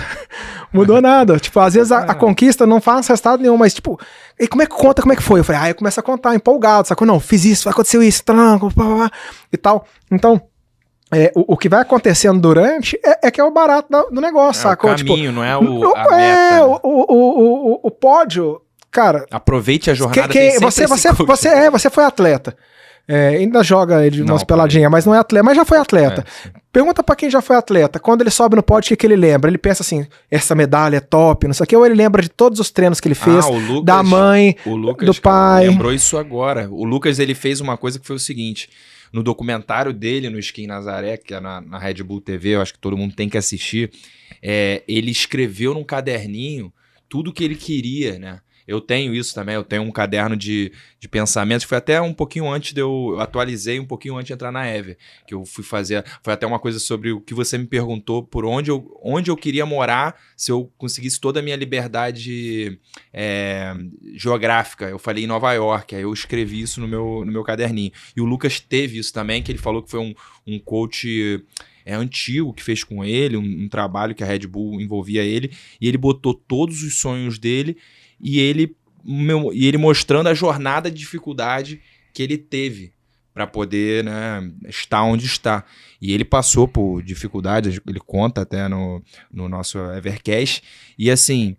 Eu acho que quando ele comemora agora o Campeonato Mundial, que pra gente foi uma catarse, assim, a gente acompanhou ontem no domingo, pra gente que se envolveu com um patrocinador foi muito interessante, mas eu fiquei imaginando ele que não pôde competir um Mundial, que teve a pandemia, que vive de um esporte que estavam dizendo pra ele, já não sabemos como é que vai ser o skimboard, já que o surf vai ser privilegiado.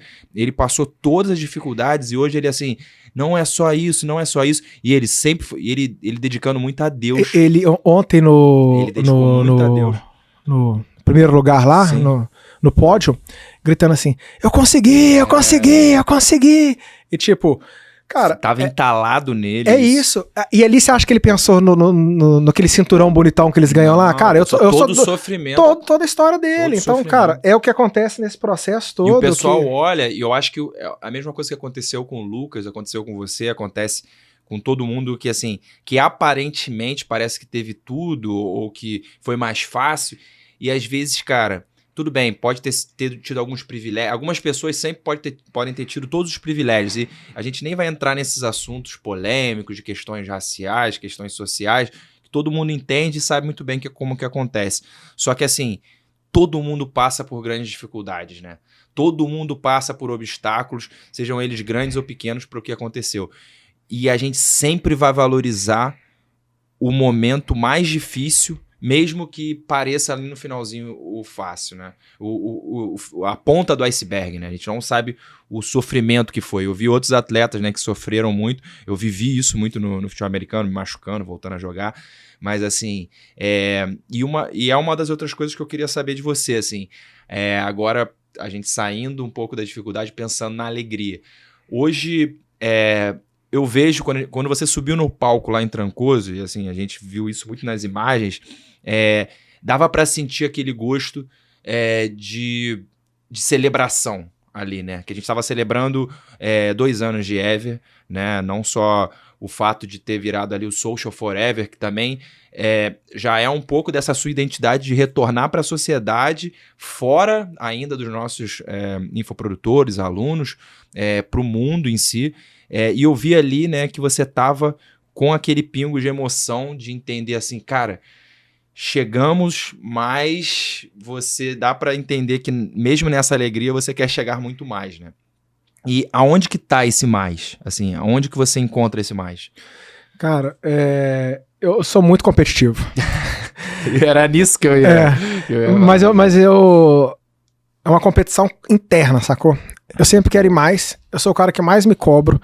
Se eu cobro de alguém, significa que eu já me cobrei muito antes em relação àquilo e de uma maneira muito mais agressiva, né? Você tem esse superego, né? Que eu acho que isso na psicologia tem um auto-sabotador ou um auto pesquisa, uma pessoa que em você mesmo, né? Uma figura que você se vê sendo cobrado? Ou é algo que você construiu assim, mentalmente? Não. Você sabe se controlar com ele ou ele tem um controle, como se fosse um alter ego? Entendi. Hoje sob controle, tá? Uma coisa que eu recomendo para todo mundo, e não tem vergonha nenhuma de falar, é acompanhamento psiquiátrico, acompanhamento psicológico. Então, hoje mesmo, no dia do podcast aqui, à noite, às 19 horas, eu tenho consulta com a minha terapeuta online. Então, é algo que o autoconhecimento, ele é um dos maiores poderes que você pode ter. Verdade. Então, a gente, não sei quando vai esse podcast pro ar, mas esse mês é o Setembro Amarelo, que é um momento da gente pensar e ajudar as pessoas que muitas vezes têm muita dificuldade em lidar com os acontecimentos da vida. Ninguém acaba tirando a própria vida em função das coisas que acontecem de fato, mas pelo fato de não conseguir lidar com essas coisas no final do dia. Sim. Então, é algo muito importante você se conhecer para poder conseguir o melhor de você. Então, pedir ajuda, exato. Cara, eu tenho zero vergonha de falar que eu não consigo, que eu não sei, que eu não posso. Eu tento, mas se eu não conseguir, é muito melhor que outra pessoa venha e me apoie para poder... forte para o lado de fora e ver que você tá desmoronando por dentro. Cara, por dentro e por fora, quando você consegue esse equilíbrio, né? E aí por dentro e por fora você acaba sendo a mesma pessoa... Cara, você consegue potencializar o seu resultado muito. Então, sim, minha terapeuta falava muito, né? Você é viciado em adrenalina, né? E aí, sempre que você pode, você arma uma arapuca pra poder cair na sua própria arapuca pra você poder viver a adrenalina daquilo lá. Eu não queria falar de Nazaré, não, mas você vai viver novas adrenalinas. Aguarde, galera. Outubro, Daniel, as aventuras de Daniel. Você vai passar uma experiência. Eu falei, qual? Você vai surfar as ondas gigantes de Nazaré. Eu falei, meu amigo, aí tá demais. Isso é adrenalina. Então, um spoiler lançado, gente. Daniel, Jet Ski Ever, Jet Ski Ever. Vamos lá. E assim, e aí eu aprendi. Então, assim, foi algo que eu fui construindo. Teve vários momentos que eu me sabotei mesmo, que eu criei situações que me colocaram numa enrascada. Como, agora, entendendo, eu sei pensar, isso aqui sou eu tentando fazer isso, então dá um passo atrás, constrói isso. Qual foi o ouro que você tirou da terapia? O ouro ali, que você falou, porra, é isso? Cara... Sobre você.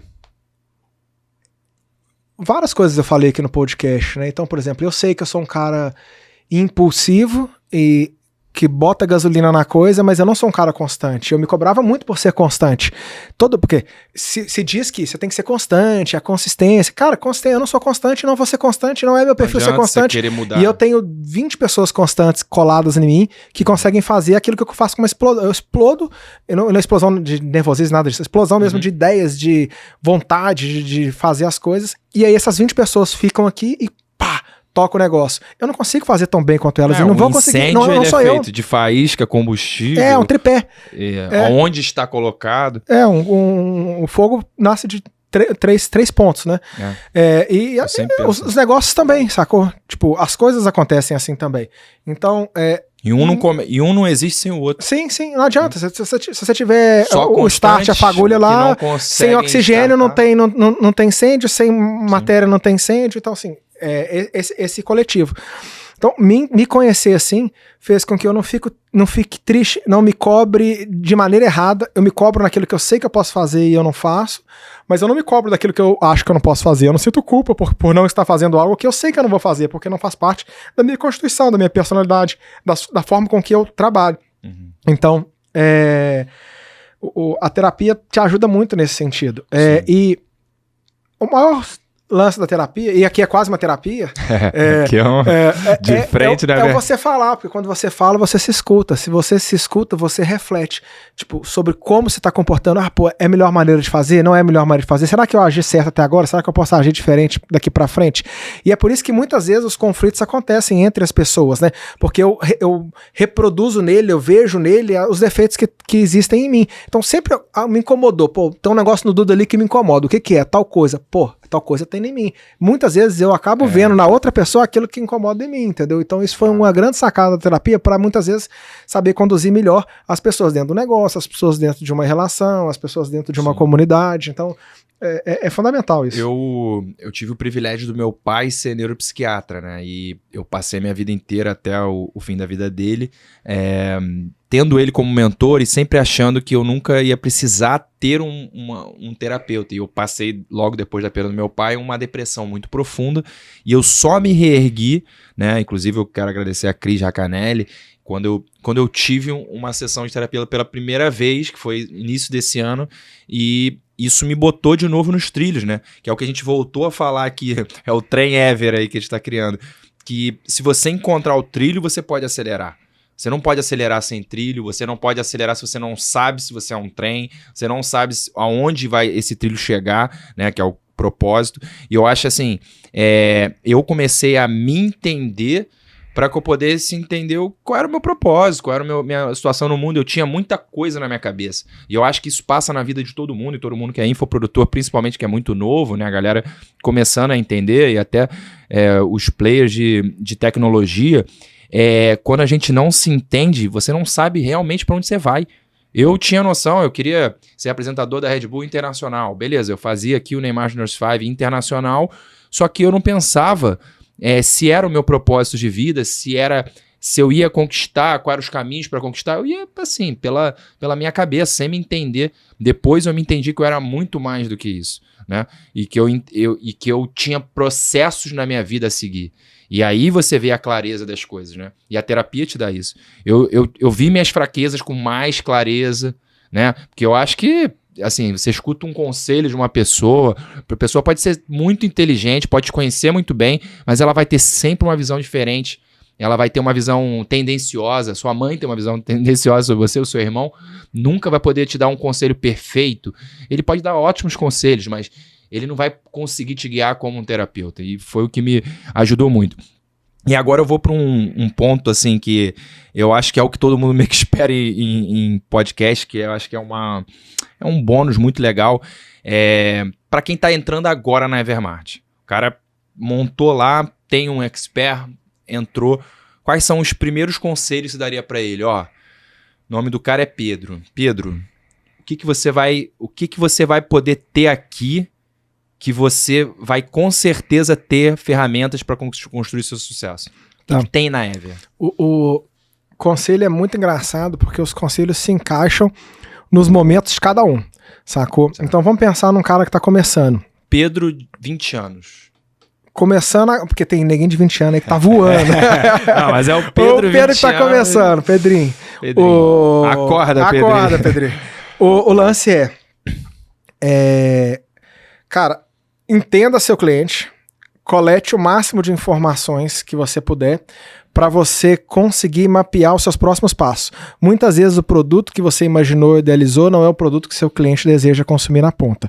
Então, você está começando, a melhor forma que você tem é de estar muito próximo do seu cliente, colher o maior número de feedbacks, não ter medo de ouvir falar que tá ruim ou qualquer coisa do tipo, e aí aprimorar, e aí consultar com eles se aquele aprimoramento que você montou de fato atendeu aquela necessidade deles. Então, o primeiro momento na vida do produtor digital é ele entender o produto, colocando uma oferta que de fato, um produto e uma oferta que de fato gere transformação na vida da pessoa e que resolva um problema real, né? Então, geralmente o cara quando começa, ele já tem, por ser expert, ele já tem um nicho já definido. Então ele sabe qual que é o nicho que ele vai atuar.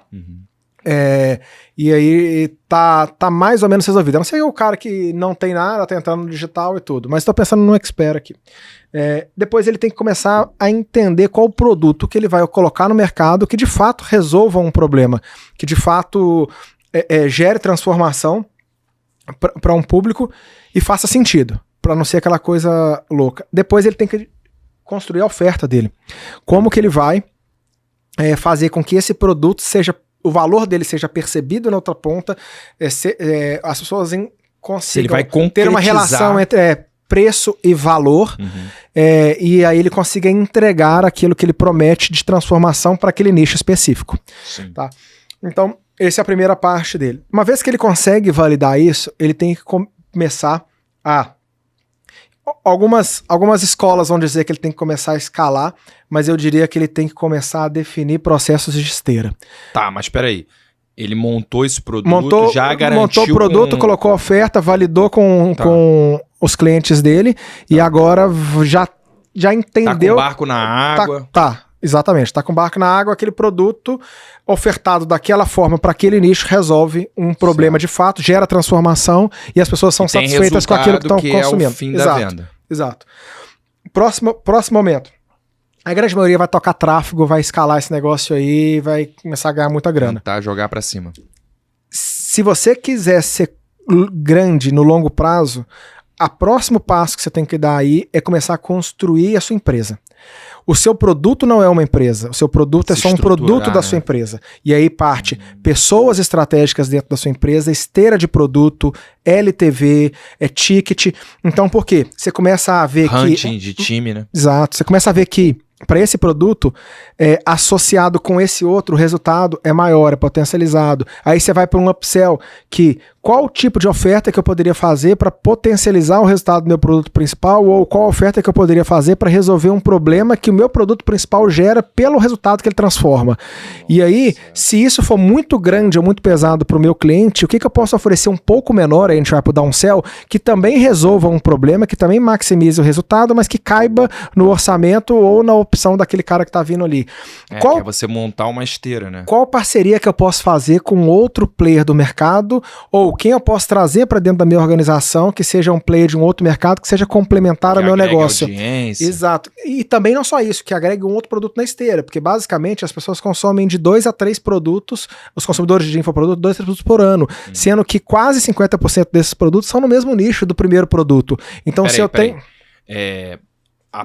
a primeira pessoa consumiu um produto. Ela vai consumir 3 produtos esse ano. Ah, tá. Em média. Em média, dados tem...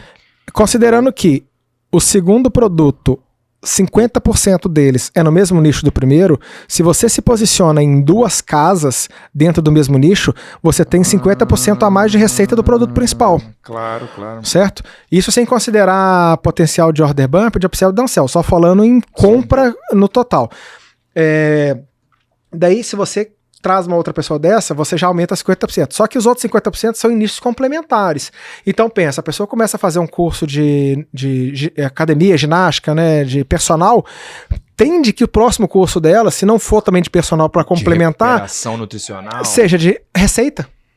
Pode ser alguma coisa nesse sentido. Ou então, o cara começa a ganhar dinheiro ele vai comprar um outro curso para ganhar dinheiro, um outro para investir, um outro para aprender a viajar, um outro para comprar roupa, um outro para emagrecer, um outro para poder comer, porque isso é um processo natural na vida da pessoa. Se você gera transformação na vida da pessoa, tem uma progressão natural, senão o seu curso não faz sentido. Se você gerou transformação, você transformou ela num outro ser.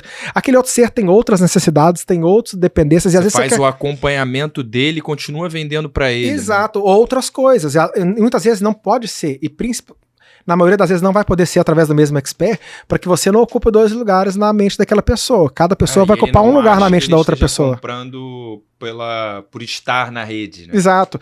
Então, é importante você criar essa cadeia. Então, por isso que eu disse que depois que você criou, né? Exato, depois que você criou seu primeiro produto, a tendência das pessoas é escalar. Lógico que você vai escalar ele, mas essa preocupação não tem que ser em escalar ele. Isso é processo natural. Isso aí é tráfego, copy, estrutura. Você vai escalar esse negócio, vai funcionar.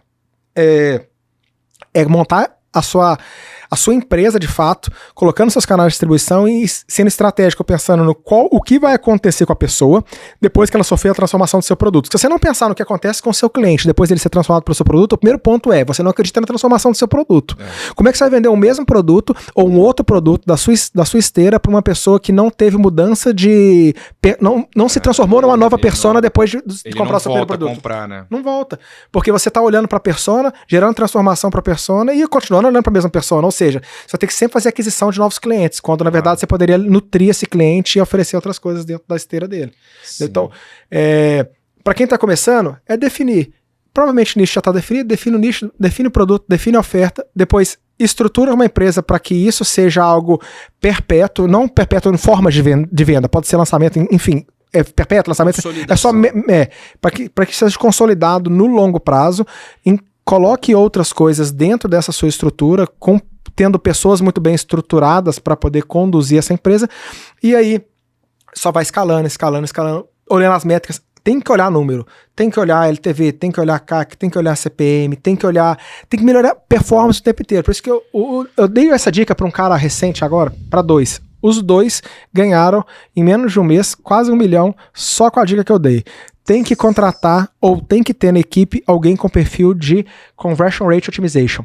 É o cara que vai otimizar as conversões de toda a sua esteira. Em qualquer lugar da sua esteira, você tem pontos de contato que você pode realizar novas vendas. Saber aonde ele escapou, onde foram as primeiras dores a fazer ele sair. Porque no Segredos do Lobo, do Jordan Belfort, o Lobo de Wall Street, né? Excelente livro até para recomendar, ele fala sobre o caminho da linha reta, né, de venda, que são os 3 10, você ter o 10 do produto, o 10 da pessoa que está vendendo e o 10 do local. E no digital, é difícil você ter esse terceiro 10, que é o do local. Você está no ambiente eletrônico. É o X e o Y. Se você tem um cara que otimiza a sua experiência de usuário, a sua experiência de interface, você consegue proporcionar o 10 local. Então você tem um crescimento muito grande em relação a isso. E pensar que depois que você vende, a maior oportunidade que você tem é de vender de novo. Um produto existe basicamente para gerar transformação e conseguir vender o seu próximo produto.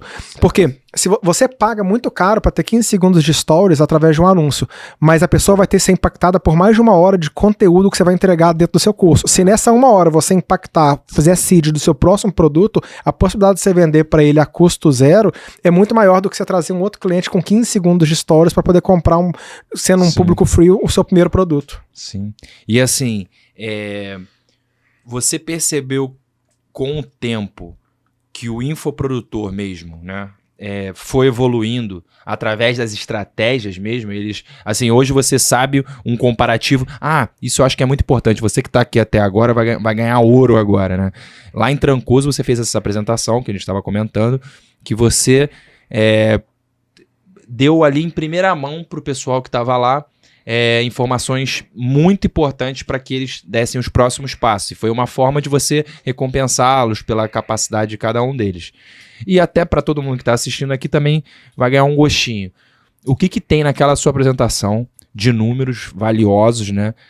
Que você pode contar aqui para a galera que está assistindo? Cara, eu acho que isso que eu falei de número de vendas, de esteira, de próxima compra, é uma grande sacada. Quando você falou, será que o infoprodutor está evoluindo ou não está evoluindo? Basicamente os caras que estão continuando, eles estão evoluindo, não tem como não evoluir. O mercado, naturalmente evolui, os seus concorrentes naturalmente evoluem, os compradores naturalmente aumentam os seus níveis de consciência e começam a ser mais resistentes ou menos aderentes às práticas que são utilizadas para a aquisição desse público. Então você vê que um criativo que funcionava mais tempo atrás, às vezes não funciona mais hoje. Uma estratégia de copy, um advertorial, é o que eles falam de saturar. Mas é que o mercado naturalmente evolui. Então, você acha que o mercado é repetitivo demais? Cara, de reproduzir mentalidades, reproduzir métodos? De modo geral, sim. São poucos os que têm a audácia de criar ou a capacidade de criar de forma pioneira. Mas combinar ideias para criar o seu estilo e a sua forma de trabalhar não é errado. É errado copiar produtos e copiar estratégia ponta a ponta, coisa que tem gente que faz que é errado. Não é fácil você fazer muitos experimentos, né? Você tem que fazer experimentos muito bem pensados. Por isso que você tem que ter equipe, porque você reduz a quantidade de experimentos se você tiver inteligente. No fim do dia, o marketing é a capacidade que você tem de interpretar o ser humano e a capacidade que você tem de interpretar os números que os seres humanos te devolvem através dos seus inputs dentro do seu ecossistema. Então, o quanto mais interpretativo você for comportamental e numericamente, estatisticamente falando, mais resultados você vai ter. Então, óbvio que combinar situações que você percebe que tem dado certo junto com a sua metodologia e com o seu estilo vai trazer um resultado muitas vezes maior. Então é natural você ver. E você vê isso não só dentro do mercado de infoprodutos, você vê isso dentro do mercado tradicional. Daqui a pouco você vai ver uma sessão de propagandas da Copa do Mundo, porque a Copa tá chegando. Tá todo mundo copiando o outro. Não, porque obviamente o comportamento da pessoa tá direcionado para aquilo. Black Friday, a pessoa tá tendenciosa a gastar na Black Friday e pouco antes da Black Friday. Então é um momento onde ele tá com um bolso propício para isso. Você vai numa praia, todo mundo tem o mesmo estilo, não um beach club, alguma coisa assim. Todo mundo tem o mesmo estilo de vender. Não porque a pessoa tá propensão. A subida e a descida da onda, né? Exato. Então, as pessoas irem no mesmo movimento não é algo errado, mas com certeza, aqueles que se posicionam nas melhores ondas de forma mais antecipada, ele tem mais propensão a surfar sozinho, a pegar uma onda de melhor qualidade. E quem busca mais informação consegue mais resultados também, né? E quem não tá preso no operacional, porque muitas vezes o cara não consegue ver as próximas ondas porque ele tá surfando de cabeça baixa ali, ele tá só remando, olhando para baixo. Sim. Se ele tem alguém para poder remar para ele pode olhar para frente e entender qual que é o movimento que tá acontecendo 3, 4 ondas para frente. O que, por exemplo, tem nas ondas gigantes também, o Lucas explicou no Evercast dele, que o chumbo carregava ele e tinha muito essa visão ali do mar, enquanto ele estava focado em fazer a onda dele, né? Cada um, até no futebol americano tem muito isso, né? O head coach, o coordenador de ataque, o quarterback terem visões diferentes e eles executarem e visões de locais diferentes, né? Porque é o que você falou. Inclusive na Ever, tá parecendo que eu tô fazendo um pitch de venda, mas o gerente de conta... Você vende mais que eu nem vim pra falar de Ever aqui. Mas o gerente de conta, ele te diz muito sobre isso, ele traz um pouco da experiência que ele teve com outros infoprodutores nesse tempo todo e voltou a entender. Mas assim... Uma metodologia de gestão de projeto muito utilizada em tecnologia é o Scrum, que é uma jogada do rugby, que é uma jogada Scrum, aquele triângulo lá, encaixar, todo mundo movendo. Se um move errado, o negócio não vai, entendeu? E tem a aplicação da força, né? Sim. Eles estão em diagonal para que a força se aplique e se encaixe no ponto focal, né? É o que se fala muito do soco do Bruce Lee, né? Que ele junta a força de cada vetor sendo movimentado ao mesmo tempo. E se a sincronia for perfeita, ele consegue a força final. Mas se você não sincronizar essa força, não adianta que aquele ponto focal não vai bater. Né? Que é essa questão da inteligência e união da sincronia. Né? E eu acho que no digital essa sincronia tem que ser, né, quase que uma precisão cirúrgica, porque um erro ali você pode perder milhões, um acerto também pode se gerar milhões, né? Então, o que eu vejo muito assim, são reproduções de métodos sem fazer exatamente o que você pensou, testar e ter resultados e depois a inteligência desses resultados, né? Que às vezes as pessoas isso não deu certo, ou isso deu certo. Esses diagnósticos errados vão guiando o mercado, às vezes, para lugares errados. Um guru errado que fala, isso acabou. não sei o que, acabou. Por isso bagagem é importante. Pra você ter o discernimento de saber informação. O que você vai fazer, o que você não vai. Eu ouvir as pessoas sem colocar um senso crítico em cima daquilo que está sendo dito, você vai acabar sendo levado por qualquer vento que bater. Você talvez não teria criado a Ever se alguém chegasse falando assim, já tem 3 no mercado, você nunca vai conseguir. Cara, já existe, já tem a Talmar, já tem o Nanã. Porra, isso ia acabar com você e é uma informação que, de certa forma, é verdadeira. Já existiam marcas fortes e tal, mas isso não poderia ter te segurado, né? E não te segurou. E não segura novos entrantes também. Então, por isso que você não tem que ficar olhando só para concorrência ou coisas do tipo, você vai acabar perdendo situações importantes do seu negócio para poder reposicioná-lo, melhorar processo, organizar a entrega e tudo. Então, esquece o mercado, olha para o seu negócio. E assim, a gente já tá com o tempo no limite, mas eu vou puxar para uma consideração final, que eu acho que, por a gente falar de Ever e a gente falar, e esse clima de todos os funcionários aqui, né, e de colaboradores e todo mundo que tá desde o início, eu acho que tá todo mundo também esperando que você dê assim uma palavra final sobre o que é a Ever, o que a Ever vai ser, é o passado, presente e futuro, pra gente encerrar e abrir também para um futuro, porque tem tanta coisa que vai acontecer nesses meses aqui que a gente vai ter que bater um papo de novo na sua volta ou numa Ever Experience. E é isso que eu queria trazer, essa sua consideração final. Eu espero que não demore muito, porque senão vai ficar ultrapassado. Desatualizado o que eu vou falar aqui, mas tem muita novidade vindo. A gente tem se dedicado muito na área do produto, na tecnologia. Estamos com 50 vagas de desenvolvimento aberta. Tem uma grande reformulação por vir. Não foi um podcast que eu quis focar na empresa, no pitch para trazer novas pessoas. Foi o que eu falei em Trancoso, né? Quando eu subi lá e falei pra galera. Se vocês tirarem um insight do que eu falei aqui, um só de todos, tenho certeza que vocês fazem pelo menos 1 milhão. Desse podcast, o que eu falo se você tirar um insight, você vai ter uma vida mais leve, você vai ser uma pessoa mais feliz, você vai construir mais coisas com propósito. E a minha torcida é para que uma coisinha que foi dita aqui sirva. No final a gente falou sobre muitas coisas técnicas e com certeza a aplicabilidade disso vai te trazer resultado financeiro, mas comece a viver pensando além desses resultados financeiros, pensando que a gente só vive uma vez só e as pessoas que estão à nossa volta e a forma com que a gente vive a vida com elas é o que faz a grande diferença, é como nós seremos lembrados, é como nós deixaremos nosso legado aqui. Então, enquanto Ever, nem eu faço ideia o quanto isso aqui vai crescer, porque isso não é meu, isso é nosso. Agora, enquanto pessoa, o meu desejo é que você também experimente da liberdade que eu tenho hoje e viva cada dia como se fosse seu último, de forma muito feliz, muito intensa, e que continue acompanhando os próximos Evercasts aí, que com certeza vai vir uma galera pesada para poder ser entrevistada aí. Valeu, Duda. Se você quiser acompanhar tudo isso e pegar em primeira mão também, acompanha as redes sociais do Daniel, danielpinheiro.me, que... Mestre do spoiler.